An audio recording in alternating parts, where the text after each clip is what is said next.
Okay, let's dive into this explainer. If you're joining me today, chances are you're deeply familiar with a very specific, very exhausting kind of mental fatigue. I'm talking about that heavy, draining feeling when your brain has literally been running a marathon, but you haven't actually moved an inch. Today, we're going to unpack the universal struggle of overthinking versus problem solving. We're going to break down exactly what happens in our minds when we get stuck in these endless loops, and more importantly, how we can break out of them using some incredibly practical, structured strategies. So, ever feel exactly like this? Like you're just endlessly spinning your wheels? You sit down with an issue, and you think you're analyzing the situation to death to find the absolute best path forward. But instead of getting anywhere, you just end up dizzy, frustrated, and completely drained. I want to validate that feeling right now. It is incredibly frustrating to burn so much mental energy only to realize you've made zero actual progress. But there's a very clear psychological reason why this happens. To fix it, we first need to define exactly what we're dealing with. Overthinking is essentially a loop. It's an endless cycle of excessive thoughts about a problem where you never actually move toward a solution. That swirling trap of thoughts is what overthinking feels like. It's when you replay past conversations in your head, dissecting every tiny, agonizing detail. It's when you imagine countless what-if scenarios, playing out every potential disaster. And why do we do this? Well, usually it's a frantic attempt to avoid making mistakes or to somehow mentally control every possible outcome. But as we all know, it doesn't lead to clarity, it just traps you in that circle. Now, let's look at its counterpart, problem solving. Notice how the stance changes here to a confident forward stride. Problem solving is a focused, structured approach to addressing a specific issue to actually find a solution. It is entirely goal-oriented. It has a definitive beginning, a middle, and an end. You identify the problem, you gather your info, and you take actionable steps. The focus is always on moving forward rather than endlessly rehashing the past or dreading the future. And this brilliantly illustrates the core difference between the two states. On one side, we have overthinking. It's driven by fear, it's completely circular, and it ultimately leads straight to anxiety and paralysis. On the flip side, we have problem solving. It's goal-oriented, strictly structured, and leads to actionable progress. One is an anxiety-inducing loop that traps you, the other is a productive line that propels you forward. Confusing these two is a trap so many of us fall into. We trick ourselves into believing that because we're thinking hard, we're problem solving. But actually, scratch that. If the thought path is a circle, we really aren't. So how can you spot the difference in real time? Here are the major red flags that you're stuck in overthinking mode. First, you're replaying the same scenarios over and over without ever coming to a decision. Second, do a quick check on your emotional state. If you feel more anxious, stuck, or mentally drained after thinking about a problem than when you started, yeah, you're overthinking. And third, your thoughts are dominated by worst-case what-ifs rather than practical next steps.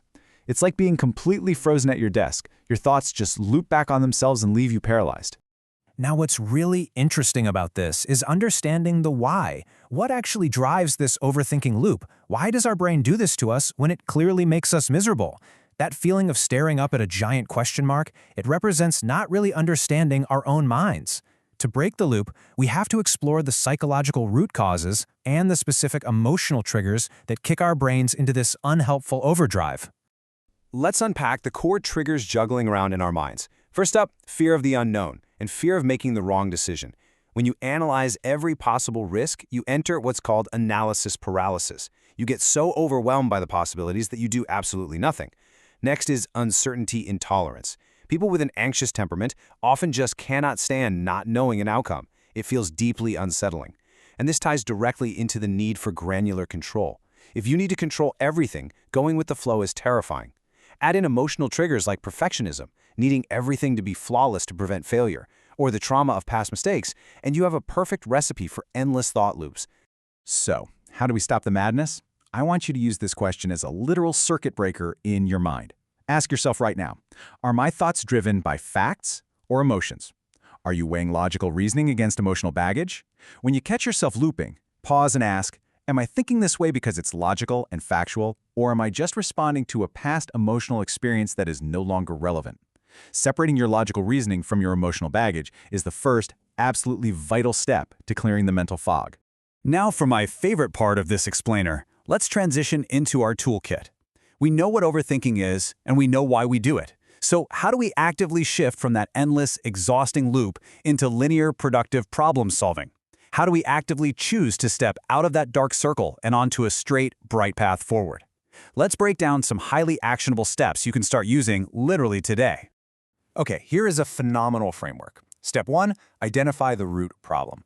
Overthinking is usually super vague. You need to pinpoint exactly what is bothering you. Are you worried about an upcoming presentation, or are you specifically worried about how your boss will perceive you? Get specific. Step 2, set a strict 15 to 20-minute timer to brainstorm solutions. Step 3, when that timer goes off, you switch to action mode. Strict time limits are pure magic. They set a hard boundary that forces your brain to be decisive and focus on what's important, rather than endlessly drifting through irrelevant details. But what happens if that 15-minute timer goes off and you haven't magically solved the whole shebang? That is completely okay. The goal here isn't to be a superhero. If time is up, take a cue from this approach. Take a note of where you left off, close the notepad, and take a break. Seriously, the objective is to pause the loop.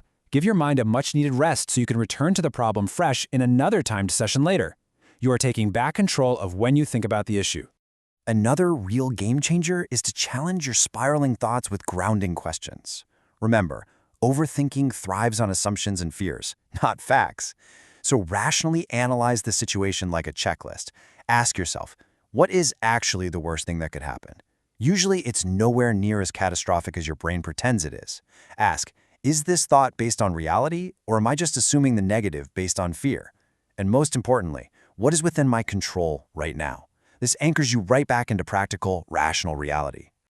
Now, when logic and timers aren't quite enough to break a severe anxiety loop, we introduce our final tool, mindfulness.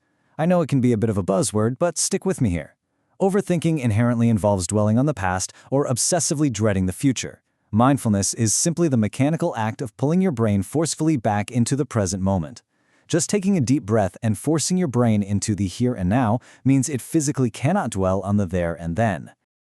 So, the crucial point was having a quick, accessible way to trigger that mindfulness instantly, no matter where you are. And that brings us to the famous 5-4-3-2-1 grounding technique. This is an incredibly simple, highly effective exercise that requires absolutely no equipment, and you can do it sitting at your desk, on a train, or lying in bed when your brain just won't shut up. Let's break down exactly how it works. You simply go down the countdown and actively engage your senses one by one.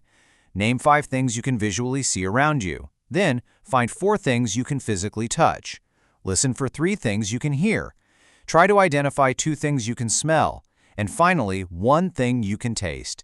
This isn't just a cute distraction, it is a neurological interrupt. By forcing your brain to process immediate sensory data, you effectively cut the power to the overthinking spiral. It brings back your mental control so you can restart on a productive path. As we wrap up this explainer, I want to leave you with this core philosophy. Think of it like pointing a flashlight forward in the dark. The goal of everything we've talked about today isn't to somehow stop thinking altogether or to empty your mind entirely. That's literally impossible. The goal is to take back the steering wheel. It's to direct your thoughts in a structured way that shines a light forward and leads you to real, tangible solutions. You're really just redirecting the energy. Which brings us to the final crossroads. The next time you feel that familiar mental drain creeping in, I want you to picture this exact choice. You can let the fear and uncertainty drag you down the circular path, spinning your wheels until you're exhausted, or you can set a timer, ask a grounding question, and consciously choose the straight path. So ask yourself right now, is your next thought going to be a loop or a step forward? The choice is entirely yours.